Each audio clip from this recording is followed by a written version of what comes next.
Hello everyone mga manches, masubukan nga natin itong Enflex na binili natin para makaluto tayo, easy to cook. So dito na tayo sa part na ito. Ang aking lulutuin ay tortang talong with matching Maggi sabor o lalagyan natin Maggi sabor para pasarap. So yan yung aking Enflex na bagong bili, easy cooker, easy cookwave. Ayan, i-adjust na natin siya.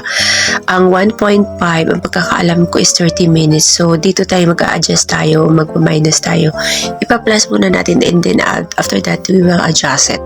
So yan, alam nyo guys, ang nakakagandahan dito, 6-in-1 siya. Pwede siyang itlog, pwede kang magluto ng noodles, pwede kang mag-gisa something, pwede kang magprito, pwede kang magluto ng kahit ano, basta ginisa, basta yun. So yan, start cooking na guys.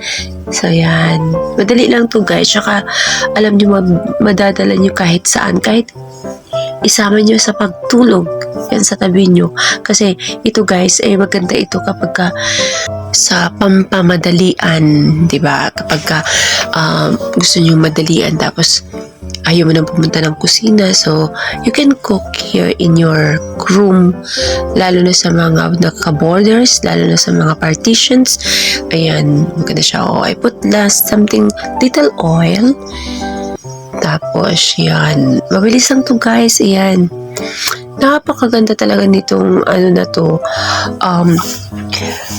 itong magic pan na to na enduring cookware. Yan, kasi easy na siya. Dito sa Dubai, kasi dito sa abroad, libre naman tayo sa kuryente. So masaklap lang dito kapag nasa Pilipinas tayo. Ayun. Ayan. Minsan guys, ang ginagamit ko is yung butane. Ayan. Nagluluto na ako guys. O diba? Mabilis lang yan. Super duper mabilis lang yan. Kaya sulit na sulit ito guys. Alam nyo ba, hindi na ako pumupunta ng kusina kapag nagmamadali ako, kasi alam nyo, iba-ibang lahi ang kasama ko dito. And then after that, ako linis ako ng linis. After that, pagka kinaumagahan, wasak ang kusina. So syempre hindi ako makapagluto kapag hindi malinis. So pinilinisan ko, inapagod ako. So nakakadiri, lalo na yung mga beans na niluluto nila. Hindi ko naman matake yung kulay kasi brownish na siya. So parang, tapos yung mga oil hinahayaan lang nilang nakatalsik. Tapos yung mga pinag-awasan ng mga niluluto nila, they don't care about cleanliness. So wala sila, hindi sa kanila yung advantage, sa kanila yung hygiene. So ayan. So nakakita ako ng solusyon ng aking problema. Ito na ngayon guys. Ayun, diba? Tinanggal ko pala yung sounds, kasi alam nyo, merong nasasagap dun sa baka tayo ay, alam nyo na, mahigpit si Lolo. So yan, cooking lang tayo. Syempre may tunog yan na pag nagluluto tayo, kasi yung oil niya tsaka yung ano niya, paglagay ng itlog. So syempre magka-crackers yan. Crackers. So hindi ko siya nilagyan kasi nga takot din alang mapalo tayo kay Lolo. So yan. O diba? Mabilis niya. Mamaya makita nyo yan guys. Tapos na siya. Ready to eat na.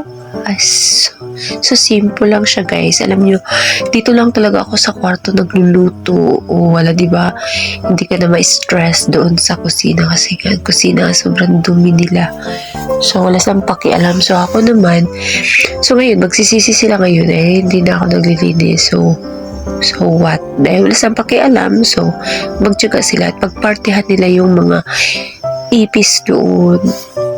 Tsaka something, yung mga bara-bara doon. Ewan ko na sa kanila. Basta ito na yung easy cook. Ayan. Napakabilis lang. Dito ko lang sa loob ng kwarto magluluto. Ayan.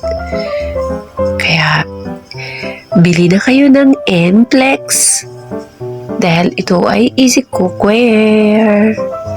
Yan, enjoying. So, yan, ano na natin siya, guys.